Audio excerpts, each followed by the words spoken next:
नमस्कार दोस्तों, स्वागत है आपका भक्त योग टीवी पर। पितृपक्ष का समय हिंदू धर्म में बेहद पवित्र माना गया है। यह समय सिर्फ श्राद्ध और तर्पण करने का ही नहीं, बल्कि अपने पितरों का आशीर्वाद प्राप्त करने का भी होता है। कहा जाता है कि अगर इस कालखंड में श्रद्धा और नियम से पितरों को स्मरण किया जाए तो हर मनोकामना पूरी होती है। आज हम आपको बताएंगे पितृपक्ष के दौरान वे 3 खास काम जो हर किसी को करने चाहिए।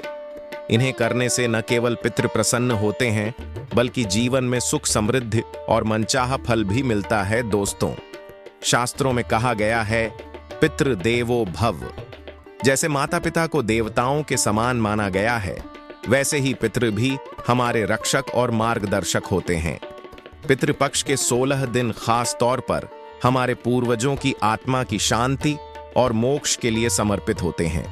इस दौरान अगर हम नियम से पूजा पाठ, दान पुण्य और तर्पण करते हैं तो पितरों का आशीर्वाद हमें और आने वाली पीढ़ियों को भी मिलता है। कहते हैं कि अगर किसी की कुंडली में पितृदोष होता है तो पितृपक्ष में किए गए ये कर्म उस दोष को भी शांत कर देते हैं। पितृपक्ष का सबसे पहला और मुख्य कार्य है श्राद्ध और तर्पण। तर्पण का अर्थ है पवित्र जल, तिल और कुशा से पितरों को जल अर्पण करना। श्राद्ध का अर्थ है पितरों के नाम पर भोजन और पिंडदान करना। यदि आपके पास पूरे विधि विधान से श्राद्ध करने की सुविधा नहीं है तो कम से कम घर में बैठकर पितरों का नाम लेकर जल अर्पण जरूर करें। सिर्फ इतना कहें, एयूएम पितृभ्यः स्वधा नमः, और जल को धरती पर अर्पित कर दें। मान्यता है कि इससे पितृ प्रसन्न होकर आपको और आपके परिवार को आशीर्वाद देते हैं और आपके जीवन की रुकावटें दूर होती हैं। पितृपक्ष में किया गया दान पुण्य 1000 गुना फल देता है। इस दौरान विशेष रूप से अनाज, कपड़ा, तिल, गुड़, घी और दक्षिणा दान करने की परंपरा है। अगर संभव हो तो ब्राह्मणों को भोजन कराएं या किसी जरूरतमंद को भोजन और वस्त्र दें। शास्त्रों में कहा गया है कि अन्नदान महादान। पितरों के नाम पर किसी भूखे को भोजन कराना सबसे बड़ा पुण्य है।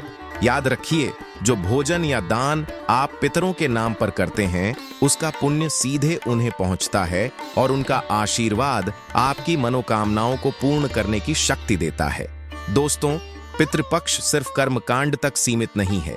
यह समय है अपने पितरों को दिल से याद करने का। रोज सुबह या शाम दीपक जलाकर अपने पूर्वजों के नाम का स्मरण करें। घर के बुजुर्गों की फोटो के सामने एक दीपक और जल अर्पित करें। मन ही मन उनसे प्रार्थना करें कि वे आपको सद्बुद्धि और आशीर्वाद दें। कभी कभी हमारे जीवन में जो बाधाएं आती हैं उनका कारण पितृदोष होता है, लेकिन जैसे ही हम पितरों को याद करते हैं और आभार प्रकट करते हैं, वे खुश होकर हमारे जीवन से दुख और कष्ट दूर कर देते हैं। इन तीनों कार्यों को अगर आप श्रद्धा और नियम से करते हैं तो यकीन मानिए हर मनोकामना पूरी होती है। जीवन में सुख, शांति और समृद्धि आती है। अगर आपको यह जानकारी अच्छी लगी तो वीडियो को लाइक और शेयर करें और चैनल को सब्सक्राइब जरूर करें, ताकि ऐसी ही धार्मिक और उपयोगी जानकारियां आप तक समय समय पर पहुंचती रहें। धन्यवाद। जय पितृदेवो भव।